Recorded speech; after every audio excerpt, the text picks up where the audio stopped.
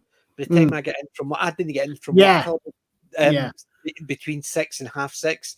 So I was literally sitting down for my dinner and stuff like that. So I didn't have time to join in. That's why I missed him, which is unfortunate because I really enjoy. But in the Tuesdays, if it depends the time, I may actually, if he's doing his 8 o'clock our time, I might be able to manage it because I get in and then it's not an issue. I think he. I know on his Friday ones he dropped it back from. Because he was busy. I could understand that, but there's also the aspect of it, and the reason I stopped my Wednesday stream is because I've not always got time. So it really depends. Yeah, I mean, so because Monday's a bank holiday, it's not an issue because I'm off. So I've no it's a day off work. So I've no, even if I've got anything to do around the house, I can do during the day. So I should have my night clear. Because I have got stuff to do in my room. I've actually got a load of stuff to actually tidy up and box and unbox, and because I've got all my stuff still sitting there. So I've got 3 bags full of toys not catalogued or put away because I've not had time. Hence the reason why none of the box openings have been done. Yeah. So one other thing that Peter Mortis remember, Space Island 1 on Sky 1, another very similar to Space Cops, where it was a very, very hard SF. It was basically based on a space station. So it was rotating space station.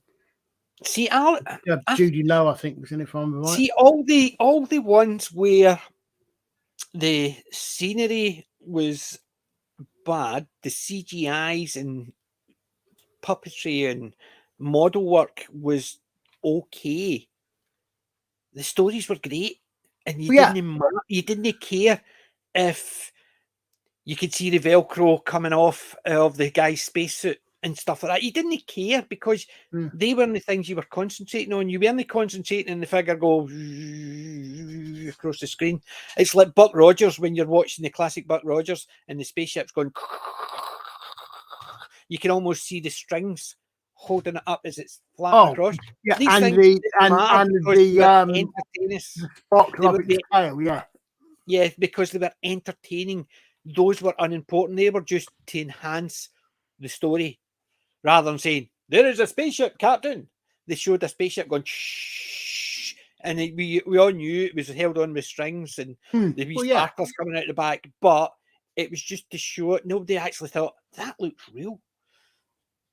Whereas now they go, that looks CGI. So because they're concentrating on CGI, so they say that looks fake. Of course it's fake. It's a bloody dinosaur. It's meant to be fake. You think a dinosaur is real, then you're doing something wrong. However, when you see a leg go stomp, and they go, oh, that looks real. Say, that leg looks real. You don't think they built a full-size dinosaur just to do that one shot from the knee down. Yeah. So it's things like that. It's when people actually turn around and say, oh, that looks real. They did, didn't they? It looks real as a difference. With Star Trek 4, didn't they? Some of those effects were, some of those effects were well, practical. They made full on. They made full on. At least parts of the whales and that sort of thing. Mm-hmm. Yeah. It was the same idea when they were actually wanting to show somebody getting somebody doing magic going, and they were pouring water out their hand, and you see the person getting flooded, and they're standing like that against the wall, getting crushed against the wall. We knew that the hose is probably above him, and he's lying against the wall going like that. And it was just the way they're filming it. We're aware of that, but it looked good, and we didn't care. It was just a wee bit to help sell the story. It wasn't oh, that's real. How can he get that water to go sideways? Whereas now we go, that's CGI, because A, it's trying to make it look real, but B, it looks faker. Because the guy's standing there going, and you think he's meant to be getting pelted with loads and loads of water, and he's acting as if somebody's going with a spray can. Whereas in the old ones, the guy was against the wall, and all this water was getting down, and you see it belting his hand around in his face, and he's struggling to breathe because the water's going. You saw that. Whereas now the guy standing there going, and you know there's nothing coming against him, but he's meant to have all this waves of water coming at him. Yeah, practical effects are always better, even though they we are know always. how they're done. Yeah. We know how they're done, Yeah. but it's a case of it's more entertaining to see it. It's the same as I was going to say Logan's Run, but it's Logan's Run as well. But Arnold Schwarzenegger, Mars, Total Recall. Total Recall. The moonscape, when Yeah. they passed over it, CGI, just a model. Logan's Run, the city model. Yeah. I want them in my room. Fair enough, I might have to build a warehouse to have a room that size. But I still want them in my room. We'll have to build If I win the lottery, my man cave's going to be a warehouse, so I can buy full size this and stack it over there. A full size thing, stack it over there. Excuse me, could you come in and actually build Firefly Serenity behind me, please? Yeah. And I want to walk around in it. Make it actually so it's weatherproof, so it is actually damp proof, so I could actually put my room in it. I want to use that as a hut I can sleep in. I want a full size Firefly so I can have my man cave and I can live around it. So build me a house like that. If I've got the money, that's the house I'm building. Yeah, I'm telling you. You know what I mean? Yeah, you don't so much want a man cave. You want a man police box that we won't mention because.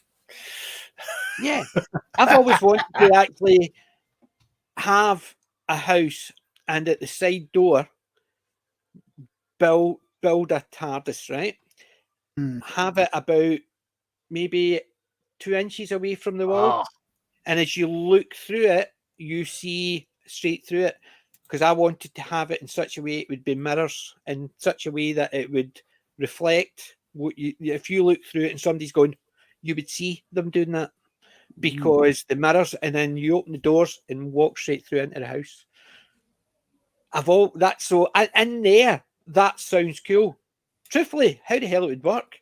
Because you don't want people to be able to put their hand through so they could touch it. You just want to see them so they could put through and see somebody at the other end going like that. So it would have to be some type of mirrors or something to give that impression. Doesn't need to actually be they can see it clearly. All they could see somebody doing that and they can see the shade go like that. But you imagine if you've got mirrors in such a way that you can walk into your TARDIS and straight into your house, but people look behind it and it looks as if it's no touching the wall.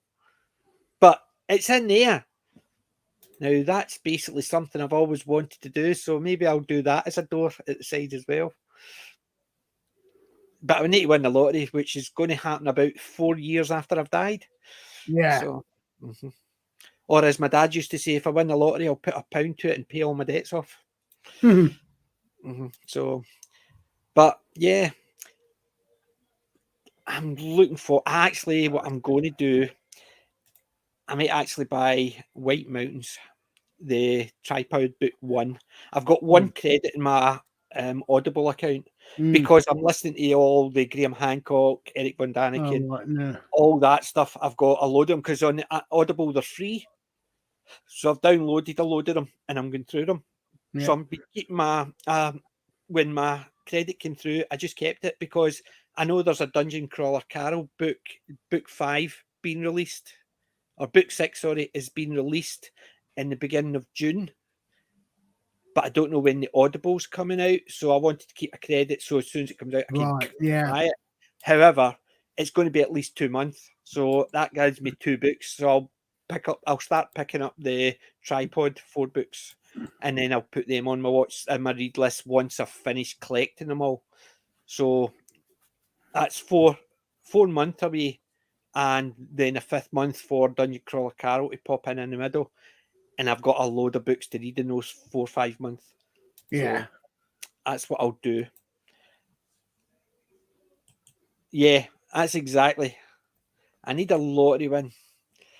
I need to buy lottery cards, I suppose. I should have bought one last night or tonight or today for tonight, but obviously not. But it's the thing is, what's the fun part? Sitting there thinking, if I win the lottery. So in my head, it's already sitting there. I know what I want to build.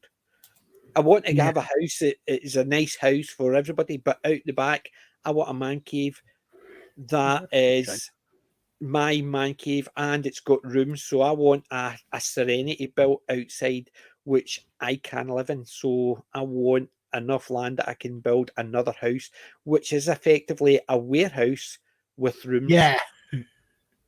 And basically, so if I've got friends over there, you can go sleep in there's rooms outside, you can sleep there. Just don't touch that room, that room, that room, and that room. That's nice. You imagine sitting up in the cockpit where Wash sits, and instead of actually looking out into space, there's your TV screens or your computer screens. You know what I mean? Yeah. Yeah. You go into one of the rooms, instead of the craft, there you go. There's a room specific to another genre. So you could walk in and it is the TARDIS in one side, the other one off the wing, there's the Enterprise. Yeah. Oh, yeah. Control room. And as you're walking down the corridor, you've got a Judge Dredd figure, you've got a stormtrooper, you've got, I mean, all these statues with all the outfits that you grew up with. And then you've got all the shelves with all the different weapons, all the different figures, but there's a lottery win is gone in two seconds, just with what's inside my head. But we win the lottery, and what we're going to do? Probably pay for my heart attack bill. You win the lottery. That's it, gone. But that's the fun part, isn't it? There you go. Yeah. I like Pierre's one. The prisoner slap. Now that would be cool as well. Yeah, I mean, you imagine building your perfect man cave, how you would design it. Mine's is going to be Serenity. I've always said that I would like to be the TARDIS, but no, Serenity, because the TARDIS is just a building with a front door, which is looking like a TARDIS. Inside, inside if you roll anything, but whereas if you have a Serenity, you're walking into the ship. Well, I've said what I'd love to be able to do. I mean, no one else. Oh, look who's coming in. No one else would do it. To finish again. But what I'd love to do is I'd love to do, when we do our shows, I'd love to have 3 entrances to the ground. Oh, yeah? One is a blue police box. Uh-huh. One is a big rotating ring with hieroglyphics on it. And the third one is a series of gradually decreasing circles. A tunnel, so to speak. No, that would be fun, and just walk in and the. So you walk into the TARDIS, you walk through the Stugger, or you walk through the time tunnel, and you come into medieval enactment. That would be fantastic. Any one of those threes would be cool, especially with the Stargate. You go doot doot doot doot doot, and it just lights up, and the iris opens, and you walk through. Yeah, we're just saying, if we win the lottery, what your man cave would look like from the outside. to start with. Like Peter says, his room would be the flat, the prisoner's flat. Mine would be Serenity. So you walk in and you're in right into the ship. It's got all the rooms and all that, but you can go into one room and it would be a TARDIS. The other room would be the Enterprise. Sitting in the landing bay, there would be a full-size Eagle head and stuff like that. A full-size Eagle ship. You know what I mean? And inside the Eagle ship, you go into it, and there's something else from a different genre.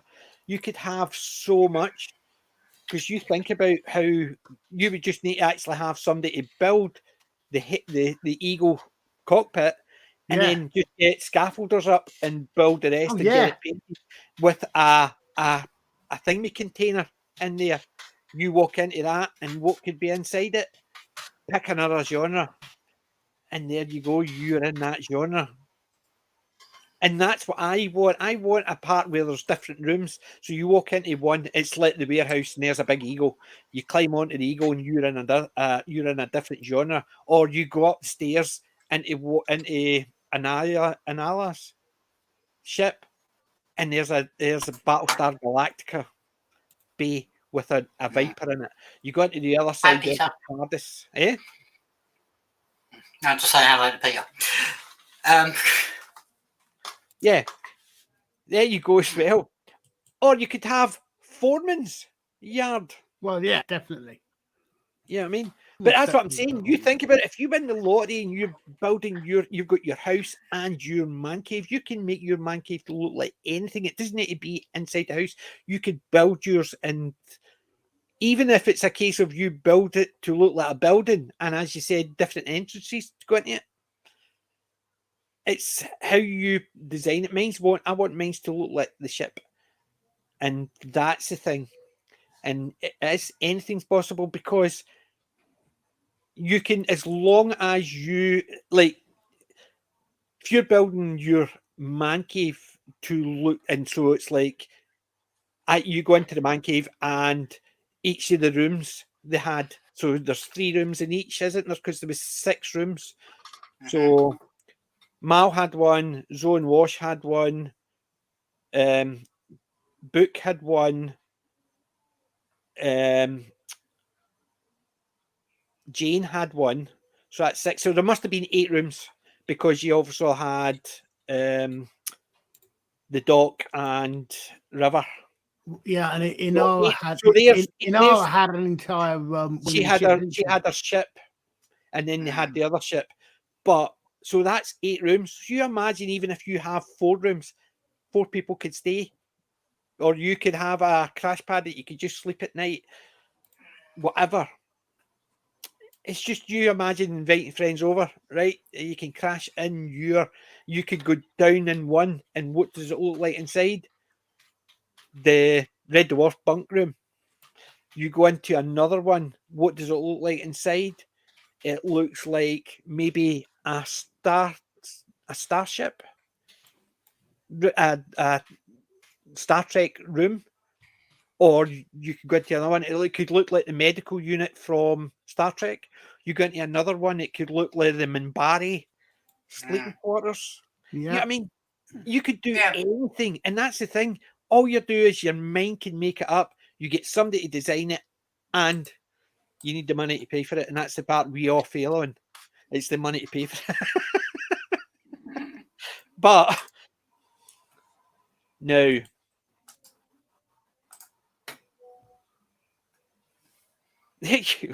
See, but that's just the thing. Anything's possible, as Peter said, and it is. And that's what our imagination brings up. It doesn't need to be sci-fi. It could be anything. No, what you actually want, you don't need any of these things. What you actually want is someone to invent the bloody holosuite. That as well. And then you can have a programmable one, so you can program what you want. So you can have yeah, I'd be out sitting in my Eagle flying around. I would be in my Viper. Sat by your command. Yep, I'd be in the Napoleonic square getting charged. I'd be battling Klingons. with a batleth. Yeah. Oh, how fun would that be if you could actually have a holosuite? None of those answers. Yes. None of those ones. It is Mhm. not. It is not a Quark's holosuite. This is a public one that people can look in at any Filthy time. swines. Uh-huh. Well, I was going to say, ask, does anyone want the Wolverine comic? Because I'm getting rid of it for nothing. What you getting rid of it for nothing for? I've got too many comics. I've got a long box which is full, and I've not actually even read most of them. It's called the Wolverine Saga. It was a free comic I got from I don't know where, but I'm just getting rid of it anyway. I'm going to start a book collection. But you haven't seen nothing yet because I've just posted this on Twitter. Give me a second.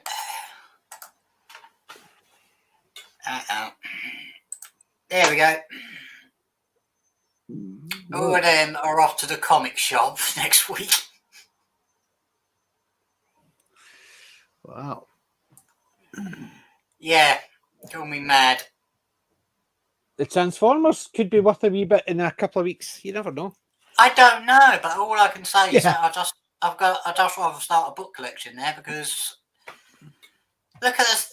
I collected these since the early 2000s, or I think it was when the Transformers movie was coming out, the first one.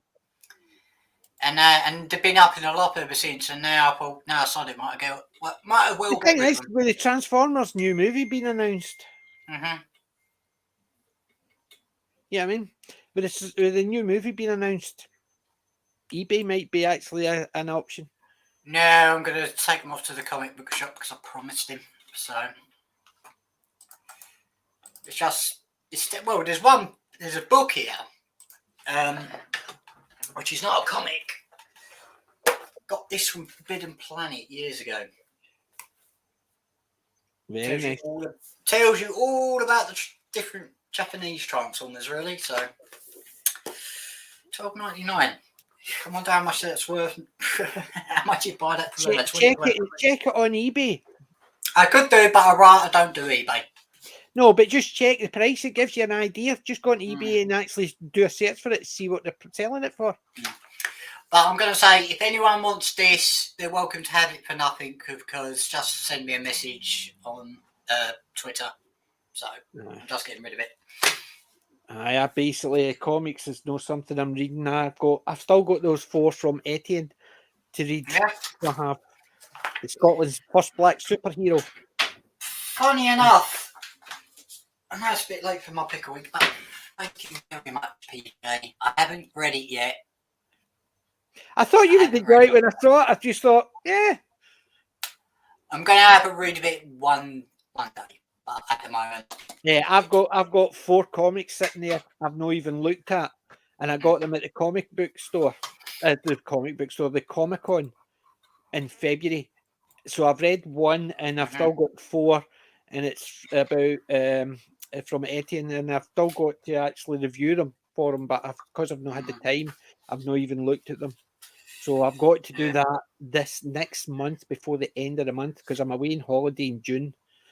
So I'll be doing that in the middle of the week, in middle of May, because we've got the 3 bank holidays. This one you're on. Well, I don't know what I would get for the 4 of these issues. I've told you, check it. That's why I say I'm not going to go on eBay. I'm just going to go to the comic book. No, check eBay to see what the cheapest they're selling that at. That's all you do. It gives you an idea of the cheapest price. Yeah. I've got an eBay account. I've got a rating of about 1,000 because I've been using eBay for about 12, 13 years. Actually longer, 2008 I think I signed up to it. So 15 years I've been using eBay. And even when I'm not buying from eBay, the first thing I do, if I'm looking to sell something or get rid of something, I check on eBay what I'm looking at and just look at the lowest price. I don't look at the highest price, because the highest price is sometimes pie in the sky. The lowest price gives you an idea what people are selling it for. So the low to the high price, but the low price gives you the minimum you could get for it. And it's Yeah, I could do it, Peter.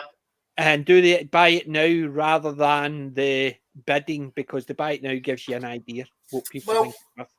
I think what I might do, I might keep the New Avengers versus the Transformers comics, but see how much they are worth on eBay. But the rest are going to the comic book shop, because the thing is that they said they don't sell well, but they said they'll give me something for it.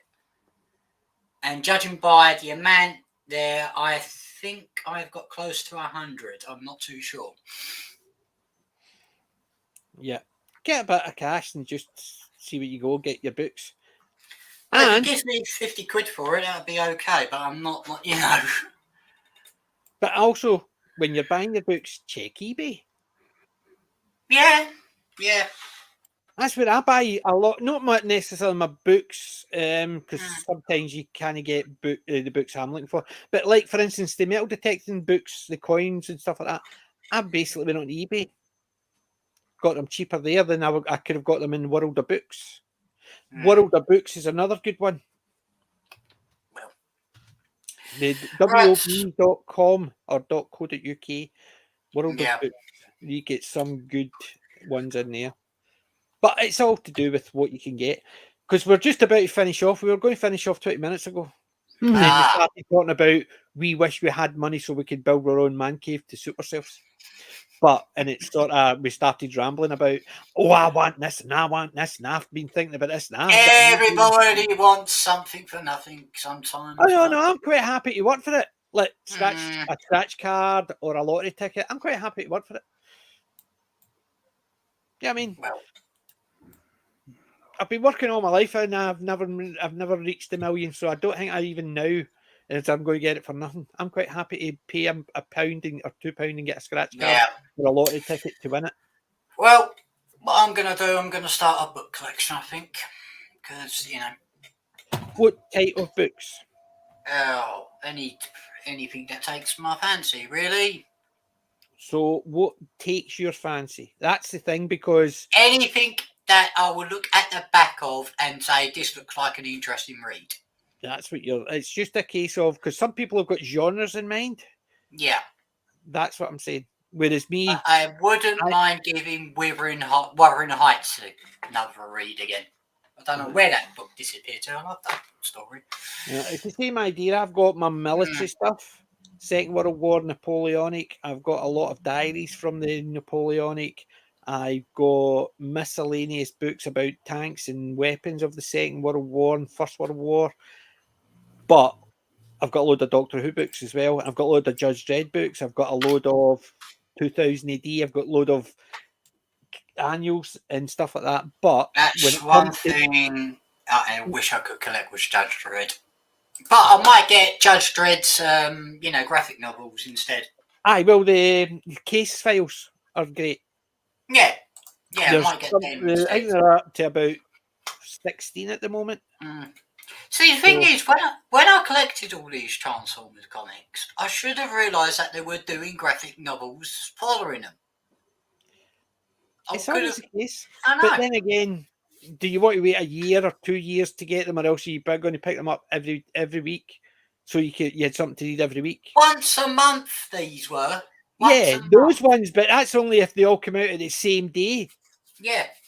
Most of them, you usually say once a month on this date, once a month on this date. So you had a different comic to read every week.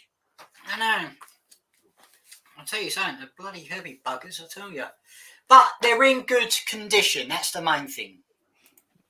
That's why mine's are all in a long box. Yeah. So, so, right, you've got Monday. You've got Unplugged Monday. Anything else happening during the week? Not particularly, no. Same here. I'm basically, as of there's a video popping up. I think it is. I'll need to check when it's popping up. But I want to show a teaser. If we're allowed to show the clip of what's happening at the end of May. Hold on. Tomorrow, my second dig video for my PJ Maybe Old channel Ah, is going up, and that's where I found stuff. Fair enough, I've already showed the stuff I found on this channel. Mostly tractor parts, but a couple of wee things. Mostly all unimportant, but one of them was just a wee bit weird. But go ahead, I'll give you permission. So we should get. Hey, have you tried uploading it to see if you're getting a strike with it? get a copyright strike, but it still gets cleared because of the music. Aha! But I'm not adding the music at the beginning, at the end. Shall I? Yep.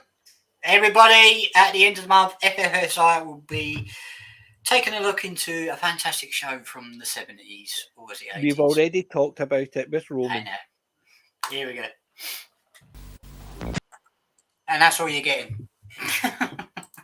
Yeah. I'm actually I've still not actually get any further than episode 4, but it's on my list. Yeah. I've been watching the first 3 were just fun, and Roman's actually saying I was looking at it and the pig monster thingy and then we went on from that to Lex and stuff like that about weird things that were fun. Water margins as well, which weren't as weird but still is fun. And oh god, we started a bit of a chat about it, but Roman just looked at it and went, I says, it's a different thing. Maybe when you were watching something when you were younger, a guy actually pretending to be a spaceman and he's wearing this domed helmet. We look at it now because we'd never seen it and think, really? But growing up with it, that's what it was great.